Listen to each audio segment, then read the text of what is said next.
Don't worry, sweetheart. Everything is being taken care of. You get some rest.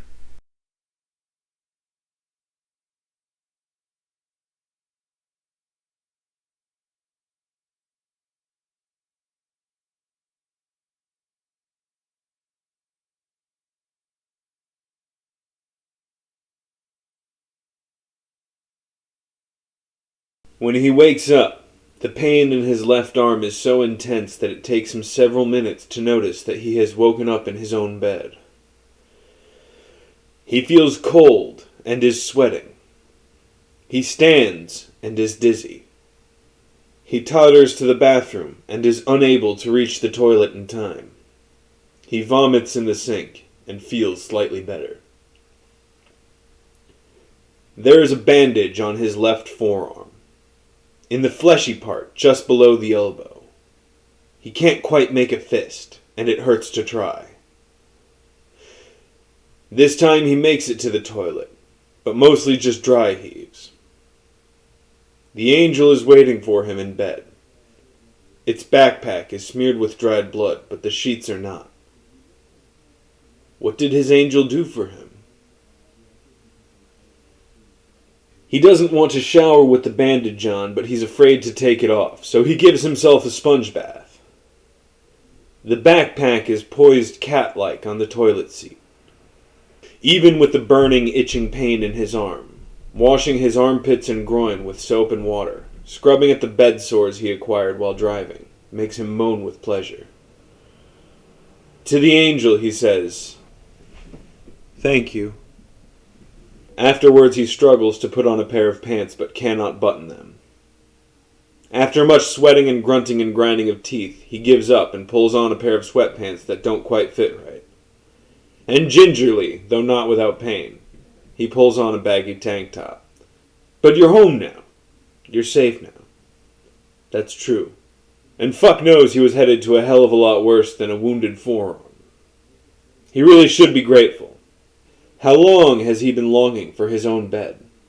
His couch? What now? He packs a bong, holding the grinder still with his left hand while he twists it with his right, makes beads of sweat stand out on his freshly washed face. The water badly needs to be changed, and it makes him cough until he cries. He hits it again, then coughing up a large glob of phlegm into his mouth, then walking over to the bathroom sink to spit it up. Then getting himself a glass of water, he sits back on the couch, feeling almost normal except for the pain in his arm. For a long time he stares off into space, largely incapable of conscious thought. Then he thinks about going back to bed, but instead dozes dreamlessly on his couch for an hour or two.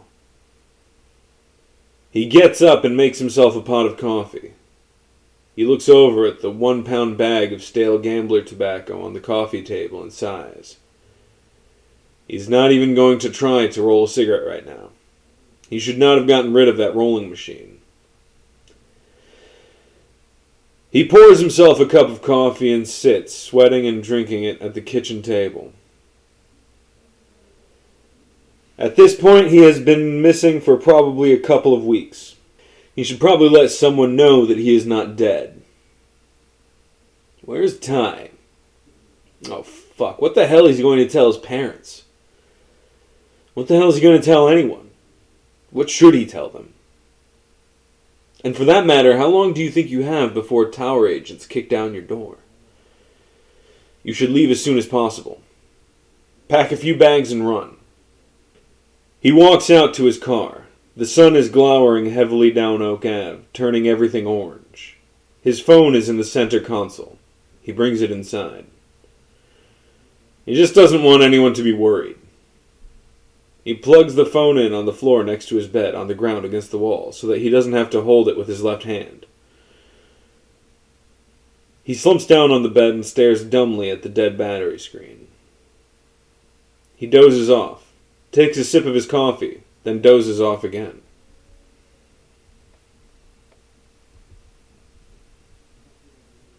It is dark when he is woken up by the sound of his text tone ringing over and over again.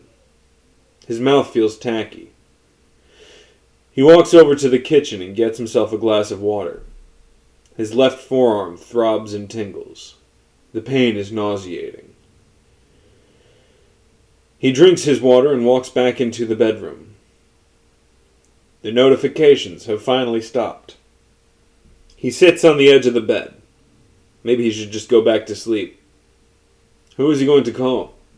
His parents? His job? Danny? What is he going to tell them? He can't explain what's happening to himself. How is he going to explain it to Danny? Why burden her with something she can neither understand nor help with? But what else is he going to do? Just disappear from everyone's lives? Maybe he should go back to bed. Make that decision in the morning. Yeah, fuck it.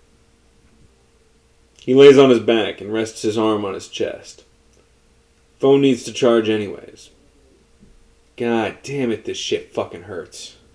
Sweating into an open wound. Disgusting. What the hell happened back there in that ambulance? He stares into the darkness of his ceiling. This fucking fan is doing jack shit. He's gonna have to look under that bandage at some point. If nothing else, he's gonna have to change the bandage. Hot as it is, he should probably change it soon. He's been sweating into it this whole time. It's going to get infected if he's not careful. For all he knows, it already is. It feels infected. Everything is soaked with sweat. Everything. His sheets, his bandage, his clothes. The fan sluggishly pulls hot, wet air from outside to mingle with the hot, wet air inside. He can't remember the last time it was this hot at night. He gives up on sleeping and sits back up. Sitting up somehow hurts his arm. On the floor next to his bed is a half-drunk cup of lukewarm coffee. Drinking this, he looks again at the gambler tobacco.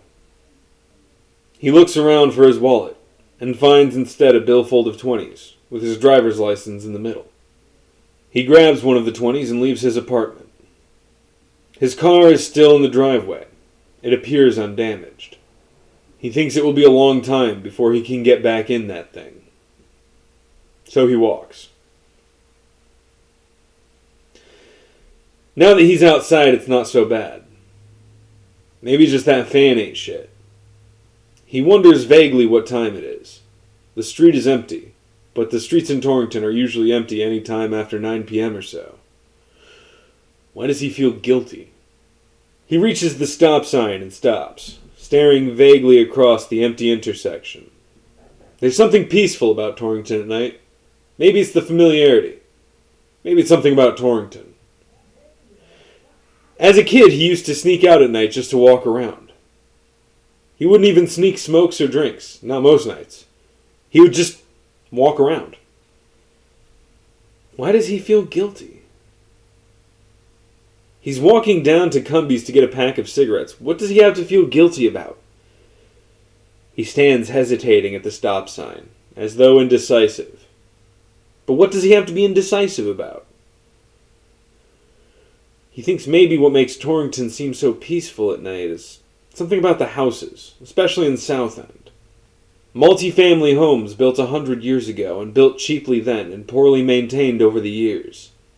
Something about them feels more homey than any other kind of home. Every one of them is unique. What is he doing wrong? Can't a grown adult walk 5 blocks to the gas station by himself? What is so wrong to want 20 fucking minutes of solitude while he goes and grabs a pack of cigarettes?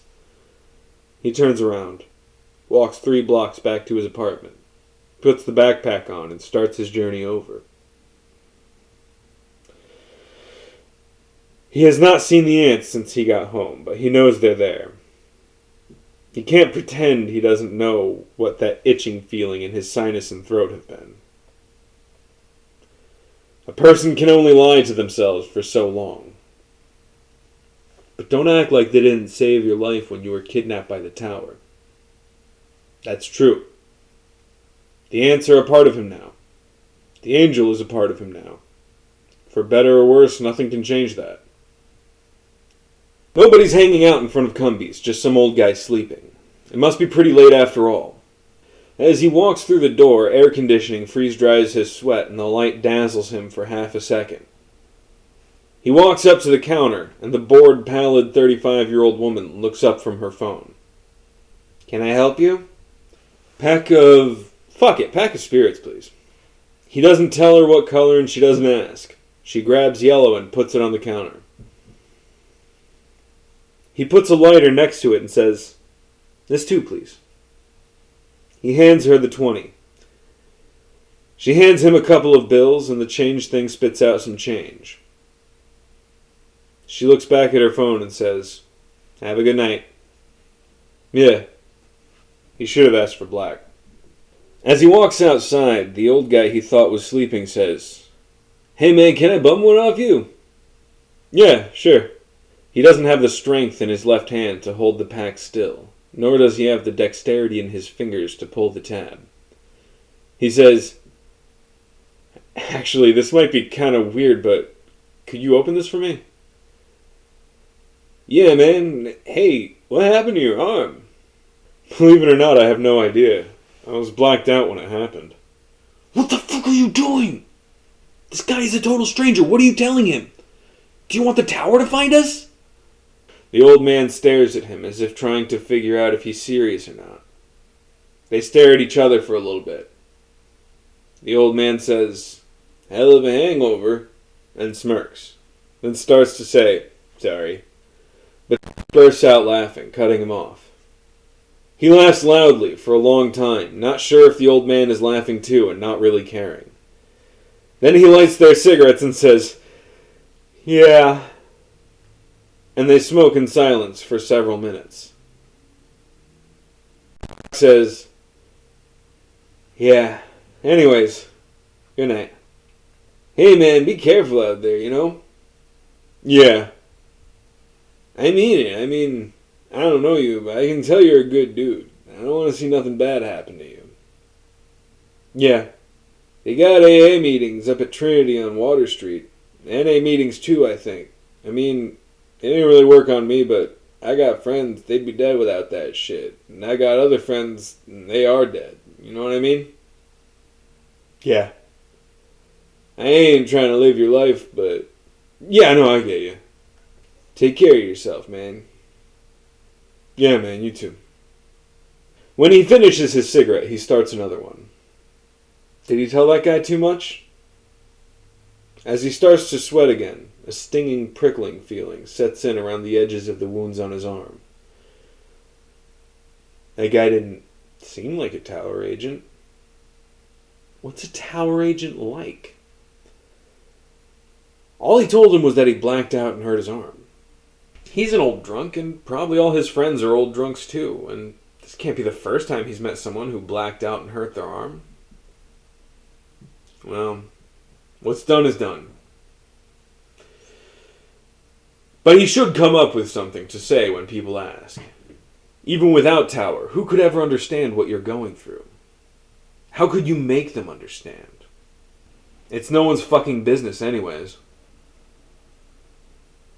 He sits on the porch to finish his cigarette. Staring abstractly across the street, he says, "Construction." He says, "I fucking, buzzsaw, circular saw, bound up on me and jumped. I was, cutting a post to build a deck and the damn thing jumped on me." And it sounds like bullshit. That's just because he knows it is. He feels a raindrop. And what's his name hurt his leg doing that? Yeah, he almost cut his dick off. Says he actually saw his femoral artery. Thunder rolls across the horizon, like the rumble of some cosmic bowels. He tries to imagine how he could hold a circular saw so that it goes into his arm instead of his leg when it bucks. Probably it happens, but to be honest, he's never heard of it happening. Every circular saw injury he's heard of has always been the legs or the fingers. Maybe not a circular saw. Sawzall? Maybe something bit him? It doesn't matter. It doesn't fucking matter. Circular saw, sure. Who's gonna call him a liar? He flicks the last inch or so of his cigarette onto the front lawn, and hears the first tat-tat-tat of rain on the awning. Inside, everything is silent. Either Ty is asleep or else he is out tonight. His phone is at 10% now. He closes his eyes and takes a deep breath. He presses the call button on the most recent text. His phone calls Danny. It rings. What are you doing? What the hell can she do for you? It rings. What the hell would she do for you? It rings. What right does she have to get involved? It rings. What right do you have to get her involved? It rings. Where the hell are you? I'm home, but I gotta go away again soon. Listen, Can I see you tonight? I know it's late, but please, I just need... He is silent. There is silence. His phone is dead. Now he is struggling to unscrew his grinder.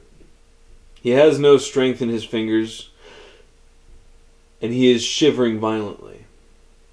He says, God damn it, God fucking damn it, fuck! He gives in to the pain and the grinder falls open on the carpet. Fucking shit, hell. Now he is under the awning and he is smoking his fourth cigarette out of the pack he just fucking bought like an hour ago. It neither calms him down nor comforts him. He is still shaking uncontrollably. The pain in his arm is maddening. He thinks he could get used to the pain if it weren't for the itching. You should not have called Danny. Guilt and anxiety swarm in his guts like mating snakes. He needs her. He needs someone. He needs a human being right now. He's scared and he's tired and he's confused and he's in pain and every nerve of his flesh is aching with the need to be held by actual human arms. A dream is just not enough right now. He says, I'm sorry. She can't find out. No matter what happens, no matter how you feel, you can't tell her about anything. Us, the tower, anything. His eyes blur. With the heel of his palm, he rubs the tears out of his eyes and takes another drag off his cigarette. He's been crying a lot lately. He never used to cry. A sob bubbles out of him like vomit. It feels good to cry. He never used to. A boy cries once or twice in school and he grows up to be a man who can't cry at all. Even now, all alone, he's embarrassed. Tears and snot are streaming down his face, and he is biting his thumb and stifling the baby-like screams into choked and shuddering sobs. After a while, he says, God fucking damn, and takes a shaking drag off his cigarette. He blows his smoke and wipes the tears and snot off his arm. He clears his throat and says, Okay, it's okay. You're okay. And then he bursts into tears again. When she gets there, he is still on his porch under the awning, cradling his head in his right hand, cradling his left arm on his lap. He is holding a cigarette that went out several minutes ago. He is still weeping. She says his name and he does not respond. She puts one gentle hand on his right shoulder and he flinches. He wipes the tears and snot off on his shirt and clears his throat and says,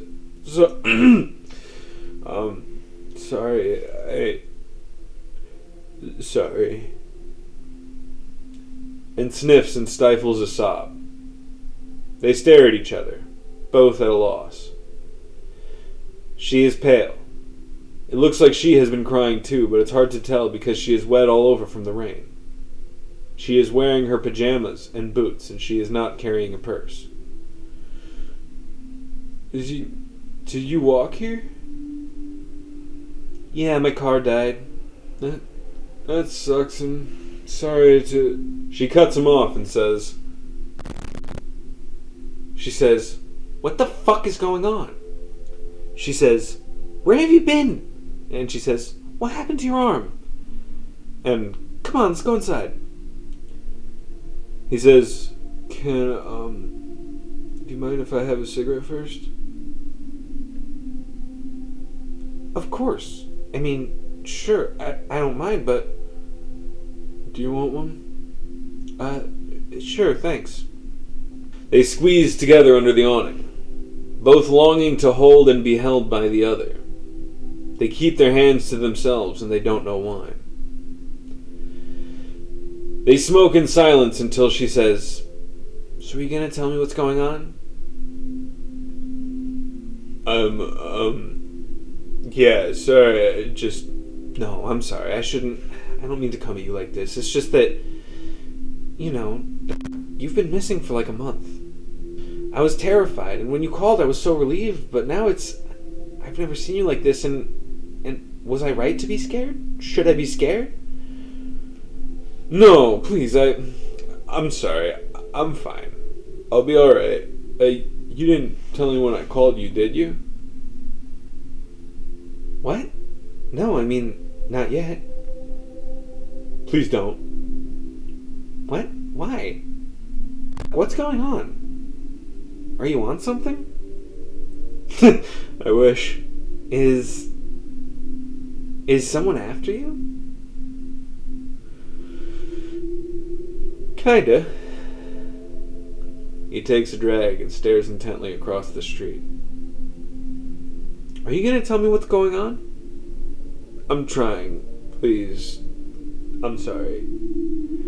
No, I'm sorry. I'm trying to be patient, but you're scaring me. I can't help you if you won't tell me what's going on."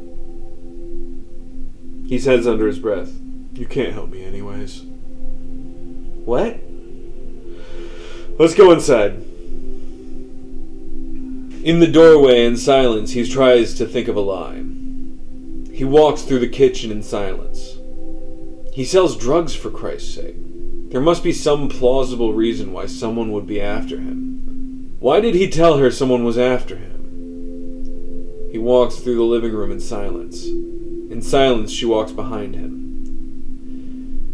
Gangs, pills, crack? Think! Why can't he think? In shaking silence, he walks into the bedroom and sits on his bed. She sits next to him, leaning on the wall. He looks in her face. He takes a deep breath. No lie will come. He tells her everything.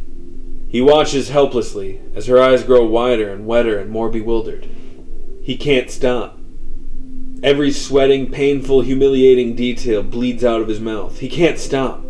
His eyes start welling up. He can't stop. He starts crying again. His eyes hurt from crying for the first time since he was a little kid. He can't stop. She puts her arms around his head and pulls him gently to her breasts. He wraps his good arm around her thick waist. Through his idiotic sobs, he is telling his story, though now his speech is incomprehensible. She does nothing. She says nothing. He buries his face in her generous breast to muffle the sound of his sobs. He screams himself hoarse like a baby. She says nothing. She does nothing. Her mind is racing with thoughts that don't make sense. She rocks him gently back and forth. When he is done screaming, he starts trembling again. She rocks him back and forth, saying, "Shh." He falls asleep in her arms.